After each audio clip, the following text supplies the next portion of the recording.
So today we turn to a mode of doing literary criticism which was extraordinarily widespread beginning in the late 70s and into the 80s, called the New Historicism. It was definable in ways that I'll turn to in a minute, and as I say, prevalent to a remarkable degree everywhere.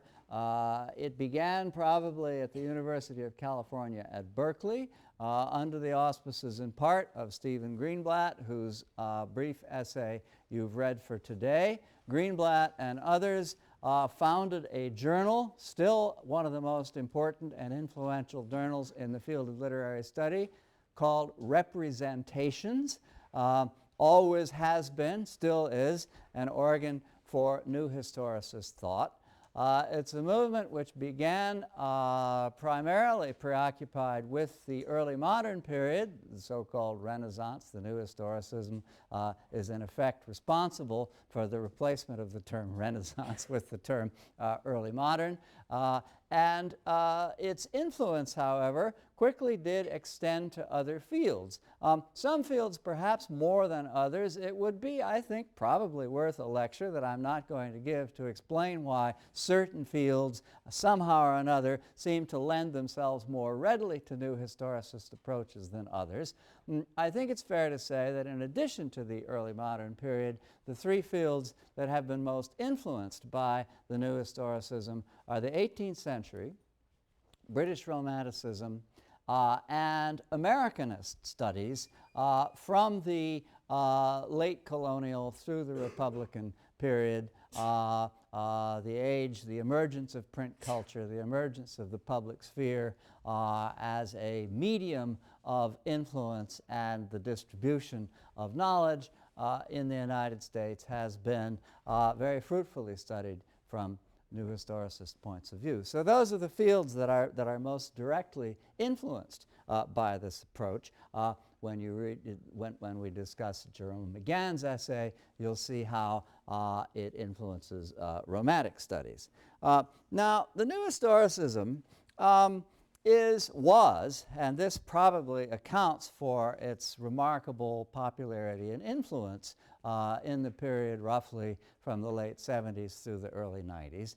The new historicism was a response to an increasing sense of ethical failure in the isolation of the text as it was allegedly practiced in certain forms of literary study, beginning with the new criticism through the period of deconstruction, the recondite discourse of Lacan and others in psychoanalysis. There was a feeling widespread among scholars, especially younger scholars, that somehow or another, especially in response to pressing concerns, sort of post-Vietnam concerns with globalization, concerns with the distribution of power and global capital, all of these concerns inspired what one can only call a guilt complex in academic literary scholarship and led to a return to history. It was felt that a kind of ethical tipping point had been arrived at and that the modes of analysis that had been flourishing needed to be superseded by modes of analysis in which history and the political implications of what one was doing became prominent and central. I have to say that in debates of this kind, there's always a considerable amount of hot air, perhaps on both sides. In many ways, it's not the case that the so-called isolated approaches really were isolated. Deconstruction in its second generation wrote perpetually about history and undertook to orient the techniques of deconstruction to an understanding of history, just to give one example. And the new historicism, on the other hand, evinced a preoccupation with issues of form and textual integrity that certainly followed from the disciplines, the approaches that preceded them, and also to a large degree, and this is of course true of a good many other approaches that we're about to investigate, approaches based in questions of identity, also to a large degree appropriated the language of the generation of the deconstructionists, and to a certain extent certain underlying structuralist ideas having to do with the binary relationship between self and other, binary relationships among social entities as opposed to linguistic entities, but still, as I say, inheriting essentially inheriting the structure of thought of preceding approaches. So, as I say, it was in an atmosphere, in a polemical atmosphere, and at a moment of widespread self-doubt in the academic literary profession, that the new historicism came into its own, a response, as I say, to the isolation of the text by certain techniques and approaches to it. Now, very quickly, the method of new historical analysis fell into a pattern, a very engaging one that's wonderfully exemplified by the brief introduction of Greenblatt that I've asked you to read, a pattern of beginning with an anecdote, often rather far afield, at least apparently rather far afield, from the literary issues that are eventually turned to in the argument of a given essay. A dusty miller was walking down the road thinking about nothing in particular when he encountered a bailiff, and then certain legal issues arise, and somehow or another, the next thing you know, we're talking about King Lear. This rather marvelous oblique way into literary topics was owing to the brilliance in handling it of Greenblatt in particular, and Louis Montrose and some of his colleagues. This technique became a kind of a hallmark of the new historicism. In the long run, of course, it was easy enough to parody it, and it has been subjected to parody, and in a certain sense has been modified and chastened by the prevalence of parody. But nevertheless, I think shows you something about the way new historicist thinking works. The new historicism is interested following Foucault, and Foucault is the primary interest on the new historicism. I won't say as much about this today as I might feel obliged to say if I weren't soon going to return to Foucault in the context of gender studies when we take up Foucault and Judith Butler together. But I will say briefly that Foucault's writing, especially his later writing, is about the pervasiveness, the circulation through social orders of what he calls power. Now, power is not just, or in many cases in Foucault, not even primarily, the power of vested authorities, the power of violence, the power of tyranny from above. Power in Foucault, though it can be those things, and frequently is much more pervasively and also insidiously the way in which knowledge circulates in a culture. That is to say, the way in which what we think that it is appropriate to think, acceptable thinking, is distributed by largely unseen forces in a social network or social system. Power, in other words, in Foucault is, in a certain sense, knowledge. Or to put it another way, it is the explanation of how certain forms of knowledge come to exist. Knowledge, by the way, not necessarily of something that's true. Certain forms of knowledge come to exist in certain places. So all of this is central to the work of Foucault and is carried over by the new historicists. Hence the interest for them of the anecdote. Start as far afield as you can imaginably start from what you will finally be talking about, which is probably some textual or thematic issue in Shakespeare or in the Elizabethan Masque or whatever the case may be. Start as far afield as you possibly can from that, precisely in order to show the pervasiveness of a certain kind of thinking, the pervasiveness of a certain social constraint or limitation on freedom. If you can show how pervasive it is, you reinforce and justify the Foucauldian idea that power is, as I've said, an insidious and ubiquitous mode of circulating knowledge. So all of this is implicit, sometimes explicit, in new historicist approaches to what they do.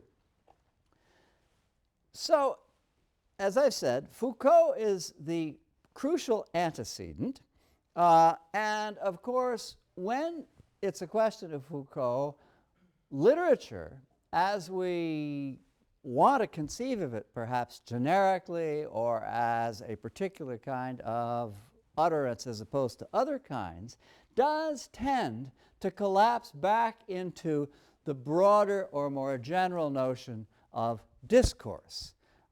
Because it's discourse, it's by means of discourse that power circulates knowledge.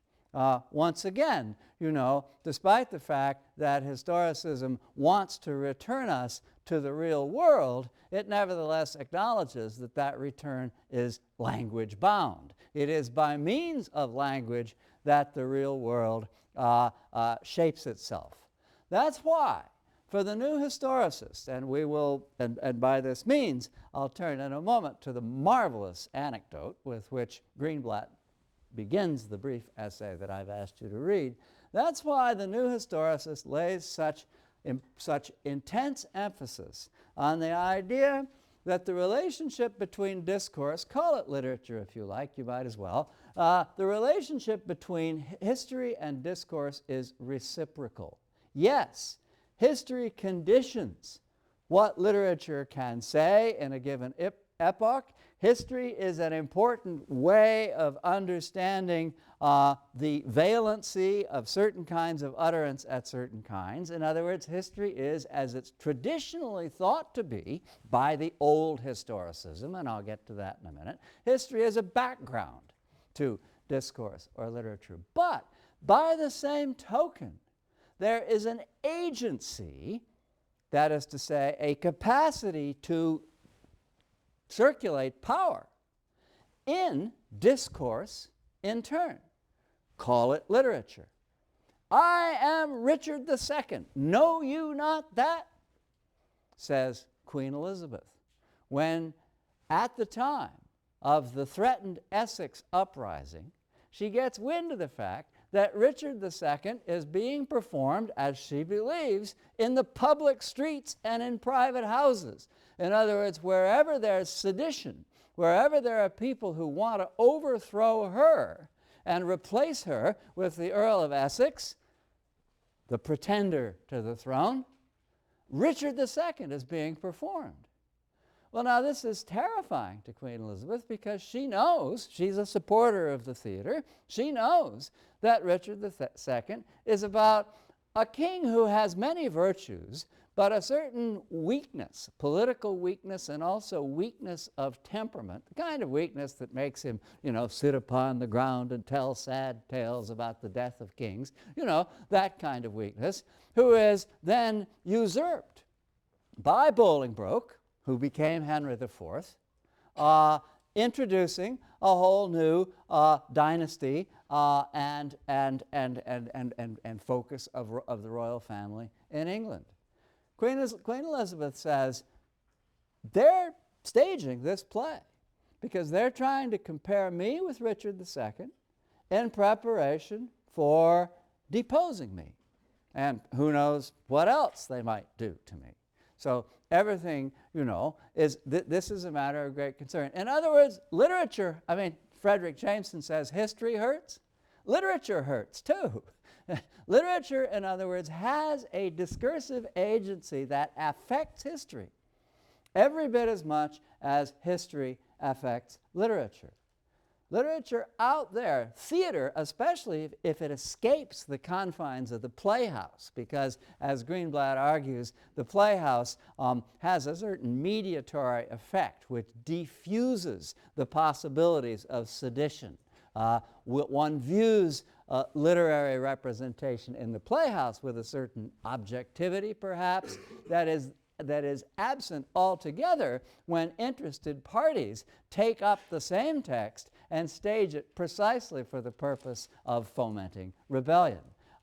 And so literature, especially when escaped from its conventional confines, becomes a very, very dangerous or positive influence, depending on your point of view, on the course of history. So the relationship between history and discourse is reciprocal. Now, in this, Greenblatt wants to argue with a tremendous amount of stress and I think effectiveness. In this, the new historicism differs from the old historicism, page 1443 in the right-hand column. John Dover Wilson, a traditional Shakespeare scholar, and a very important one, is the spokesperson in Greenblatt's scenario for the old historicism. And so the view I'm about to quote is that of John Dover Wilson, a kind of consensus about the relationship between literature and history. Modern historical scholarship, meaning old historicism, has assured Elizabeth that she had, this is the right-hand column, about 2/3 of the way down, has assured Elizabeth that she had nothing to worry about. Richard II is not at all subversive, but rather a hymn to Tudor order.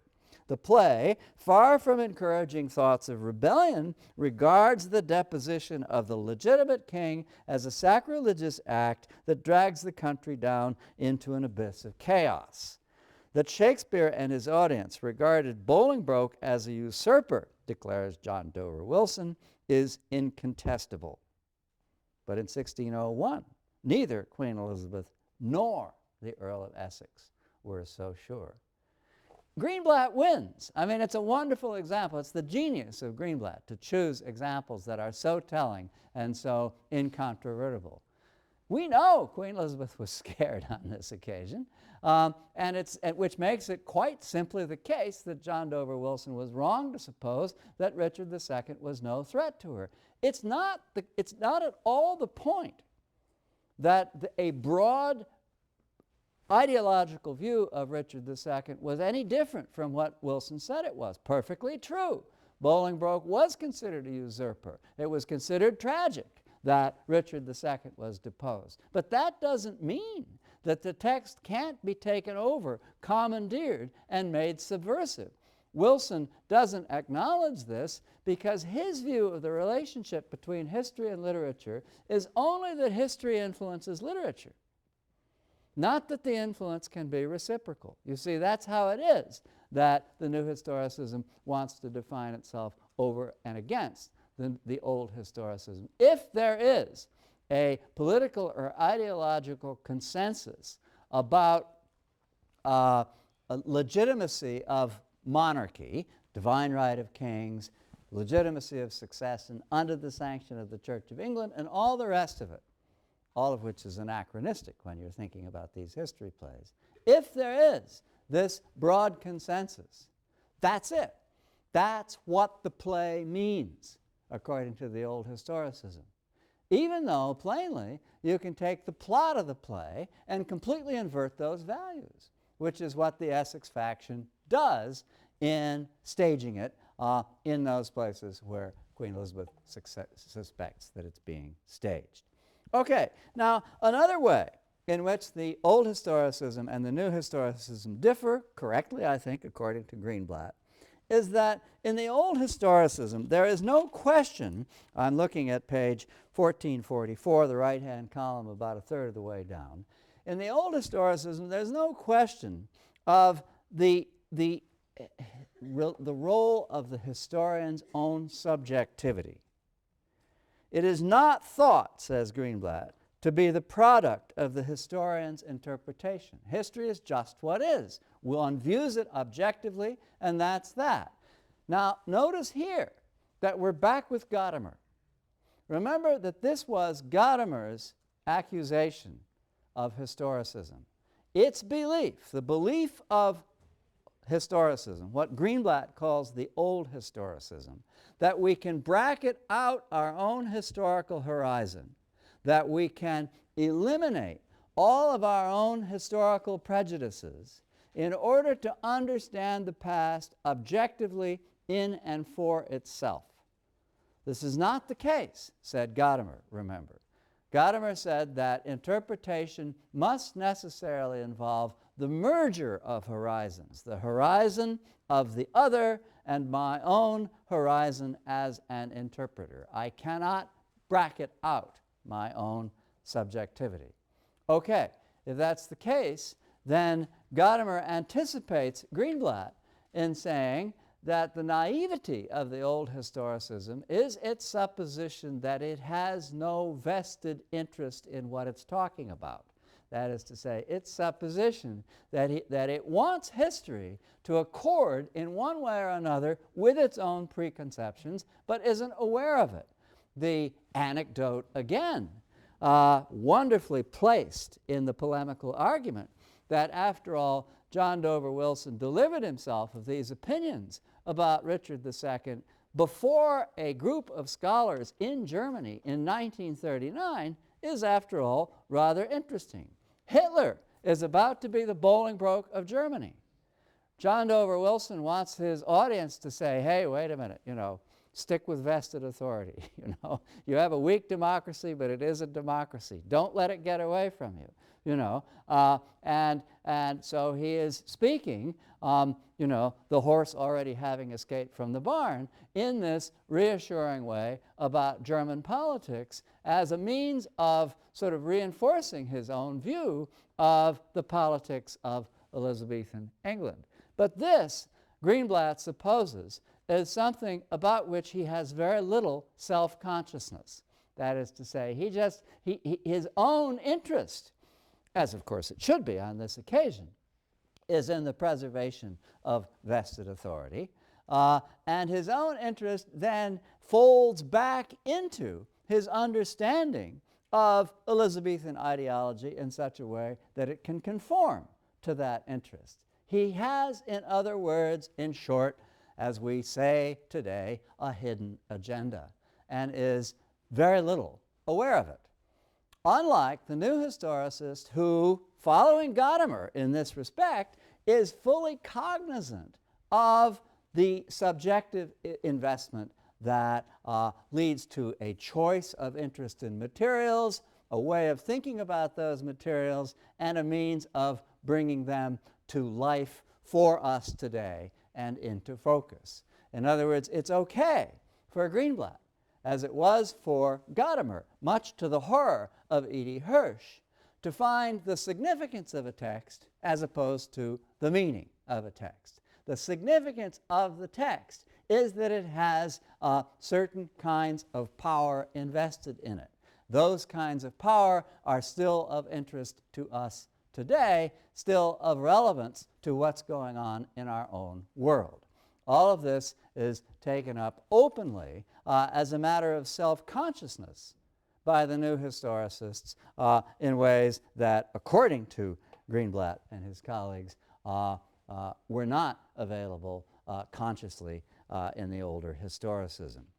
Now, the world as the new historicism sees it, and after I've said this, I'll turn to McGann. The world as the new historicism sees it is essentially a dynamic interplay of power, networks of power, and subversion.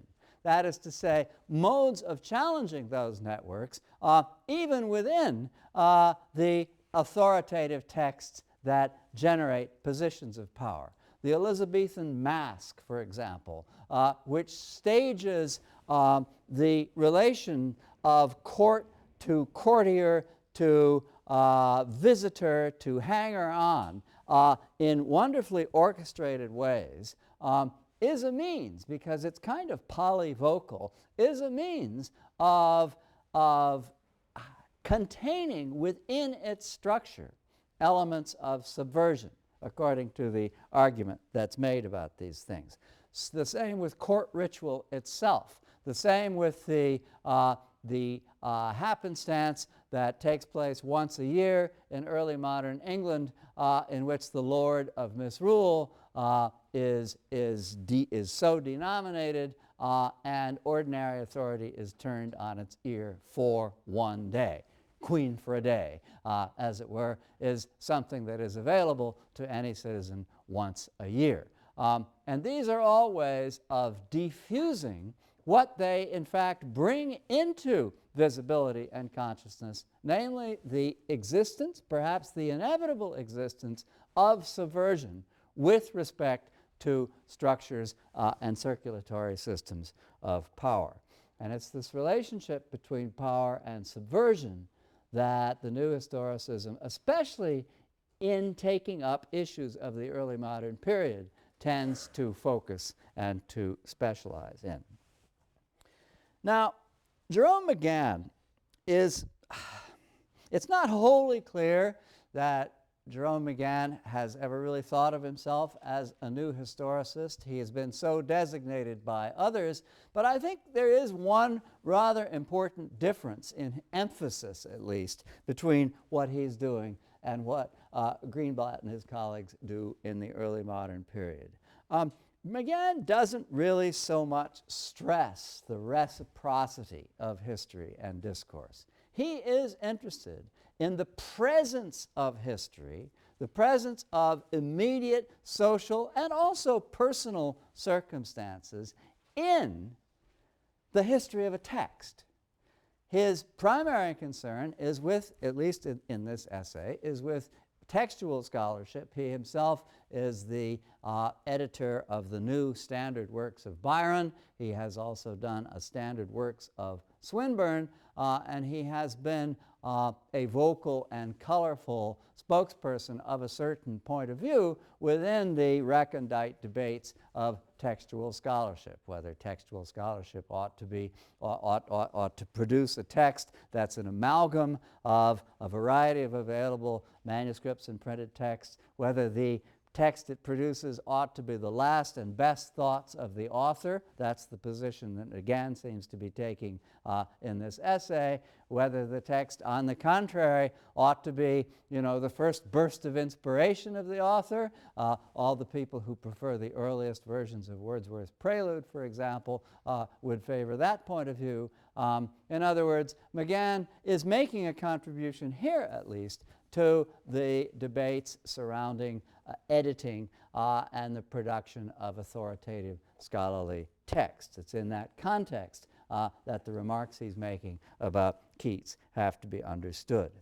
I think the primary influence on McGann is not so much Foucault, then, with this sense of the sort of circulation of power back and forth between history and literary discourse, as Bakhtin, whom he quotes on pages 18 and 19, or whose influence he cites, I should say, rather, in a way that I think does pervade what you encounter in reading what he then goes on to say. Bottom of page 18.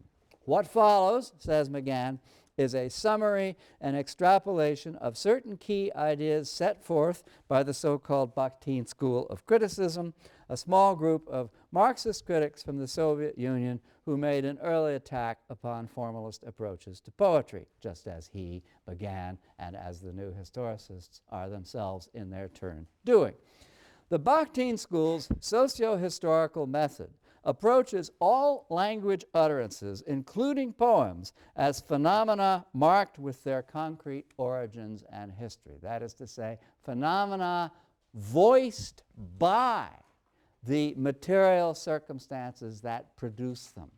Phenomena, in other words, in which the voice of the sort of romantic solitary individual is not really that voice at all, but is rather the polyglossal infusion of a variety of perspectives, including ideological perspectives, shaping that particular utterance, and also, in the case of the textual scholar, shaping which of a variety of manuscripts will be chosen for publication and for central attention in the tradition of the reception of a given text. So all of this McGann takes to be derived from Bakhtin rather than from Foucault. So I do think that's a significant difference between our two authors. Now, McGann's most important contribution to the return to history of the 70s and 80s is a short book called The Romantic Ideology. And this book, well, what it is an attack on Romanticism. At least it's an attack on certain widely understood and received ideas about Romanticism, ideas with which, by the way, I don't agree, but this course isn't about me. The Romantic Ideology is an amalgam of two titles. One of them is the important early critique of Romanticism by the German poet and sometime romantic Heinrich Heine, called Die Romantische Schule, the Romantic School, in which the subjectivity, even solipsism, isolation from social concern, and from unfolding historical processes of the Romantic poets is emphasized and criticized. And in addition to that, that's where the word romantic comes from in the title of The Romantic Ideology. And the other title that it amalgamates is Marx's book, The German Ideology, which is about many things, but is in particular about lumpen proletariat intellectuals who think, with Hegel, still following Hegel, despite believing themselves to be progressive, who think with Hegel that thought produces material circumstances rather than the other way around. In other words, people, in short, who are idealists and therefore, under this indictment, also romantic. And so McGann's title, as I say, cleverly amalgamates these two other titles and sets the agenda for this short book, which is an attack not just on Romanticism, but on what he believes to be our continued tendency still to be in Romanticism, still to be romantic. And there, his particular object of attack is the so-called Yale School, who are still under attack in the essay that you've read for today. Paul de Man and Jeffrey Hartman's well-known essay on Keats's To Autumn are singled out for particular scorn and dispraise.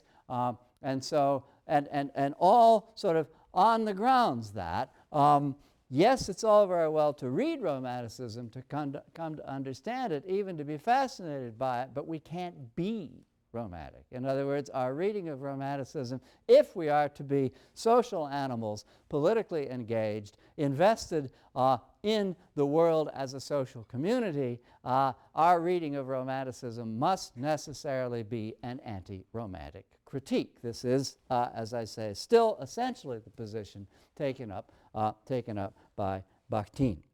by McGann. All right, so I've explained the ways in which he differs from Greenblatt in leading more toward Bakhtin than toward Foucault.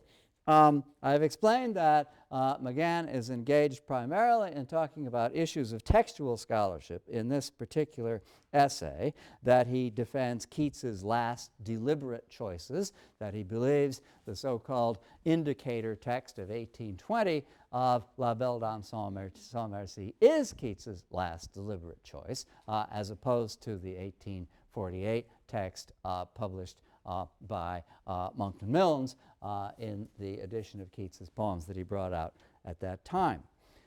Now, I think that in the time I want to sort of linger over McGann, I do want to say a few things about what he says about Keats.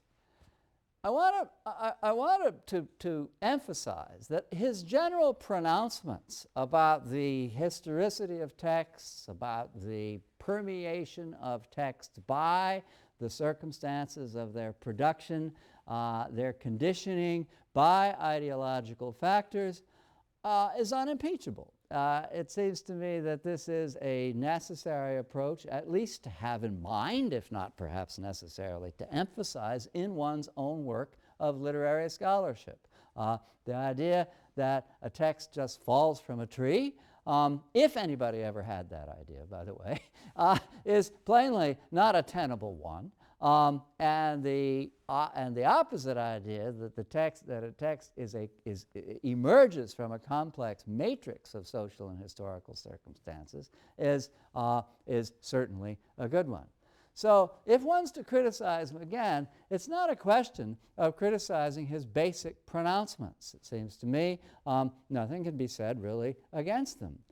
The trouble is that in the case of McGann, who's a terrific, prominent Romantic scholar with whom one, I suppose, hesitates to disagree. In the case of McGann, everything he says about the text that he isolates for attention in this essay is simply consistently wrong. I mean, it's almost as if by compulsion that he says things that are wrong about these texts. And the reason I asked you in my email last night to take a look at them if you get a chance is so that these few remarks that I make now might have some substance.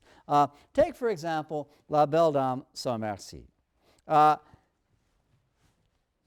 In the first place, who says we only read the 1848 text? A scholarly edition, and his main object of attack is Jack Stillinger's scholarly edition of Keats. A scholarly edition gives you basically a variorum apparatus. Yeah, maybe it gives you a particular text in bold print, but it gives you the variant text in smaller print, in a footnote. It doesn't withhold the variant text from you. It says, no, look, there's this too. Take your choice. Really, the atmosphere of a variorum scholarly edition is an atmosphere of take your choice, not a kind of tyrannical imposition on the public of a particular version of the text. Everybody knows the 1820 indicator text. What can ail thee, wretched wight, is at least as familiar to me as a Romanticist as what can ail thee, knight at arms, the way in which the 1848 text begins. And frankly, how many people who aren't Romanticists know anything about either text? I mean, what are we talking about here? For the Romanticists know what's going on. They're not in any way hornswoggled by this historical conspiracy against the 1820 indicator text. And people who aren't Romanticists don't care. That's what it comes down to. But, I mean, if it's not enough simply to say that, turning to the question, which text is better? Well, it's hard to say which text is better. McGann's argument is that the 1820 is better because it's a poem about a guy and a girl who sort of meet, and the next thing you know, they're having sex, and that doesn't turn out so well. In other words, it's about the real world. These things happen. It's not a romance. Whereas What Can Ail the Wretched Knight, the 1848 version, and all of its other variants, the kisses for, and so on. The 1848 version is a kind of unselfconscious, in McGann's view, romance subscribing to certain medieval ideas about women, simultaneously putting them on a pedestal and fearing at the same time that they're invested with a kind of black magic which destroys the souls and dissipates the sap of deserving young gentlemen. All of this, is ideologically programmed, according to McGann, in the 1848 version. Why? Because Charles Brown behaved despicably toward women. He didn't like Fanny Braun. And because Monckton Milnes, the actual editor of the 1848 edition, loved pornography and was a big collector of erotica. So that's why the 1848 text, with its fear of and denigration of women, in contrast to the 1820 text, is superior. Well, two things. First of all, who's to say the 1848 text wasn't Keats's last thoughts? In other words, yes, he was already ill when the Indicator text was published in 1820. It is pretty close to the end of his ability to think clearly about his own work and to worry very much about the forms in which it was published. But at the same time, we don't know when Brown received his version of the text. We can't suppose, as McGann more than half applies, that Brown just sort of sat down and rewrote it. I mean, nobody has ever really said that. And if he didn't rewrite it, then Keats must have given it to him in that form.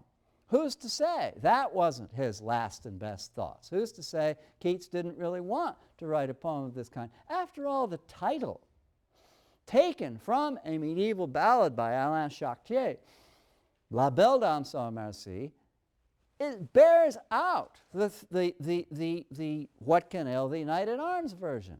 It's about a Morgan Le Fay type. It's about, I mean, for better or worse, whatever we think of that ideologically, it is about, if the title is right, the kind of woman who is evoked in the 1848 version as opposed to the kind of woman who is evoked in the 1820 version. So the 1848 is simply more consistent with the title. That's one point to be made. But the additional point to be made is that taking advantage of the new historicist acknowledgement that one's own subjectivity, one's own historical horizon is properly in play in thinking about these things, McGann is then able to infuse Keats's text and therefore Keats's intentions with a pleasing political correctness. That is to say, Keats can't possibly have thought in that demeaning way about women. By the way, everything, I mean, I like Keats, but everything in his letters suggests that he did. Keats can't possibly have thought in that demeaning way about women. Therefore, the 1820 text is the text that he intended and preferred.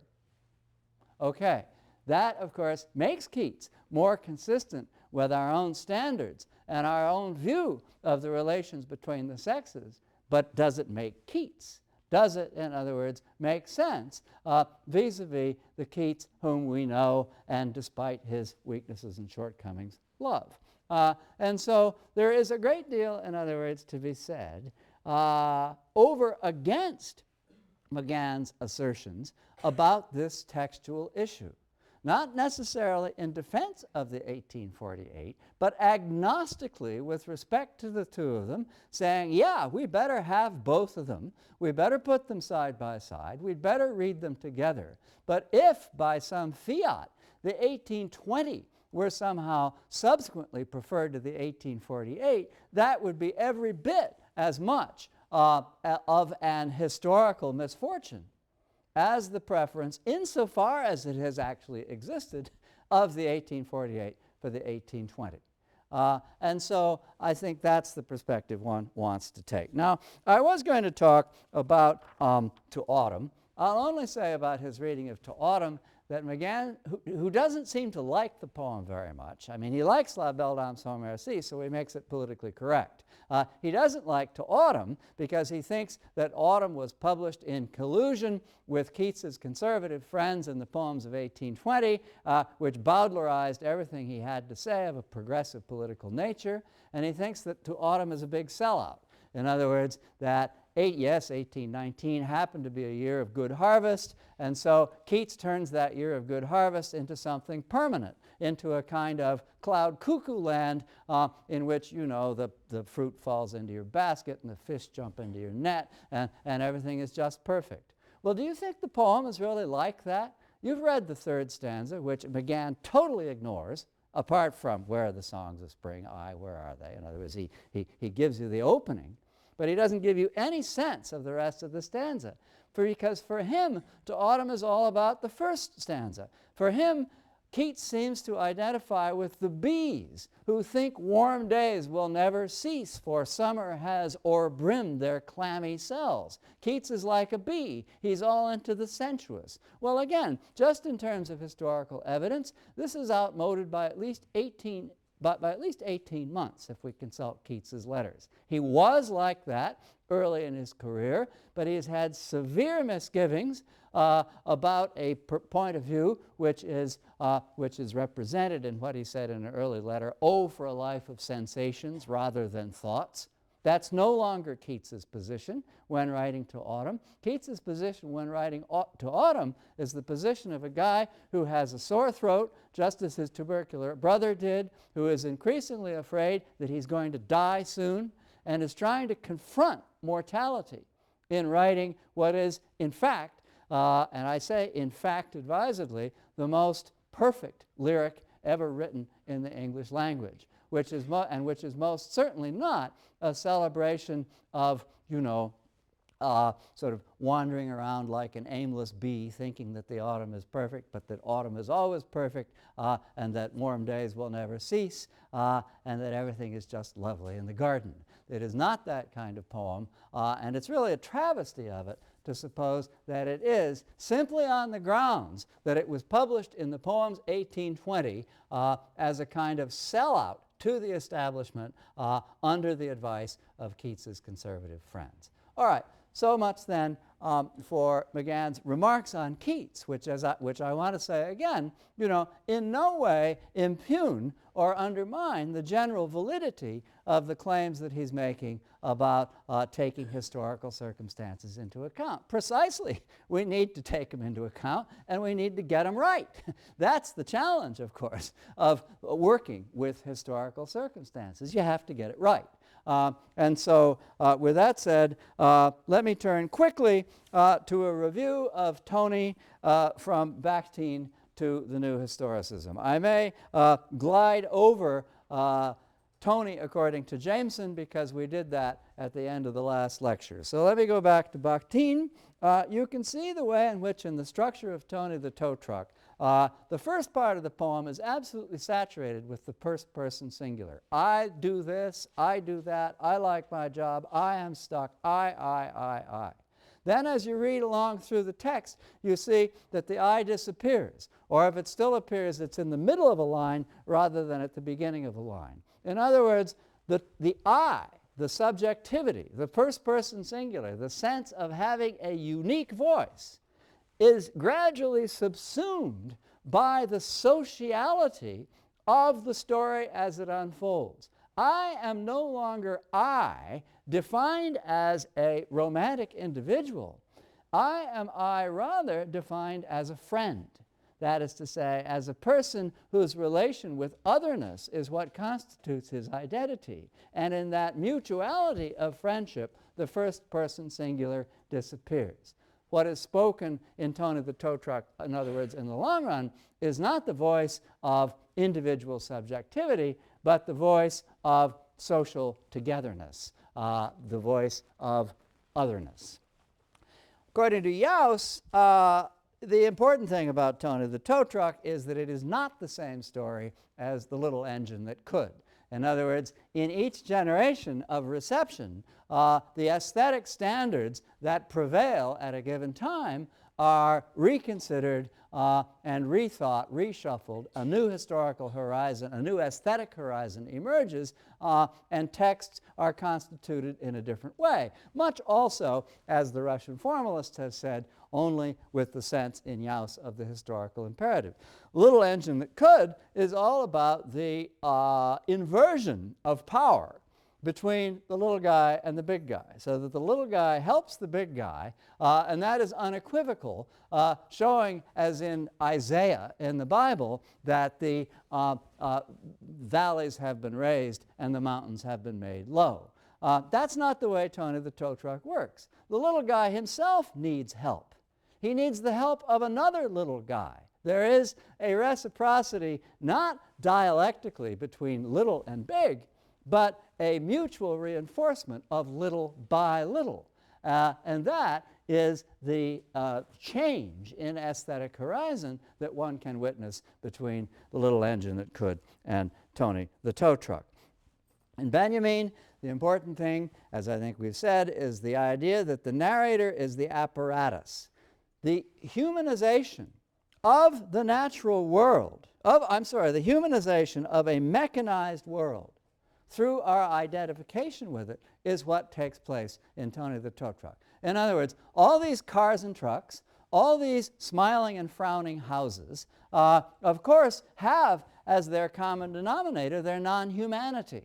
But the anthropomorphization of the cars and trucks and of the houses constitutes them as the human.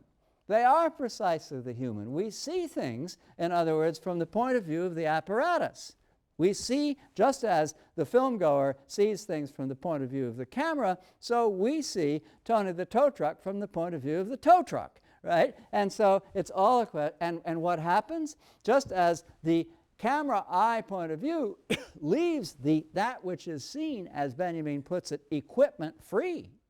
So, oddly enough, if we see things from the standpoint of equipment, what we look at is the moral of the story. In other words, the humanity of the story. What we see, in other words, surrounded by all of this equipment is precisely the equipment-free human aspect of reality. So Tony the Tow Truck works in a way that is consistent with Benjamin's theory of mechanical reproduction. For Adorno, however, the acquiescence of this very figure, the apparatus of mechanical reproduction, of towing again and again and again, the acquiescence of this very figure in the inequity of class relations, rejected as always by Nito and Speedy, the acquiescence of this figure proves that the apparatus, which Benjamin's theory takes to be independent of the machinations of the culture industry, that the apparatus in turn can be suborned and commandeered by the culture industry for its own purposes. All right, I will skip over Jameson. The old historicism which simply reconfirms, the old historicist reading of Tony, simply reconfirms a status quo in which virtue is clear, vice is clear, and both are uncontested, and nothing changes. In other words, a status quo which reflects a stagnant, existent, unchanging social dynamic.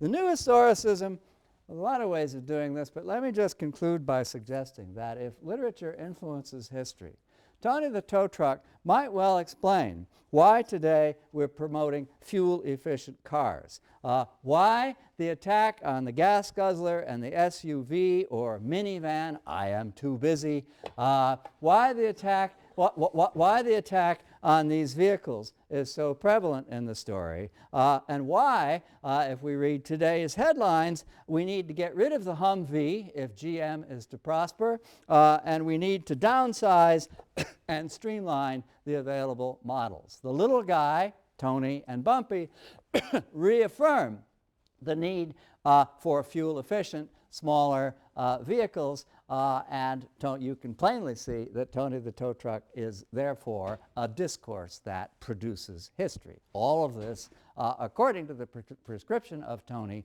is actually happening. All right, thank you very much. One thing that needs to be said about Tony the Tow Truck is it has no women in it, and that is the issue that we'll be taking up on Thursday. Right.